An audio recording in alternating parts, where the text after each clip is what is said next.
ముసలి వాళ్ళు అయిపోతే ఊత కట్టె పట్టుకొని నడుస్తారు. అది మనకు తెలిసే ఉంది. కానీ మన సీతాపతి చూడండి, కూర్చుంటే కూడా దానికి ఊత కట్టె అవసరం.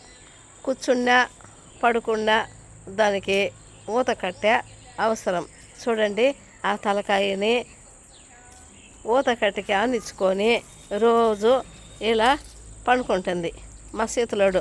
చూడండి, దానికి తప్పనిసరిగా ఊత కట్టె అనేది అవసరం. ముసలోడు కుక్క, సీతాపతి కుక్క ఊత కట్టె ఆనించుకొని పడుకొని నిద్రపోతుంది. చూసారా, నేను వచ్చి పిలిస్తే కూడా నన్ను చూడడం లేదు.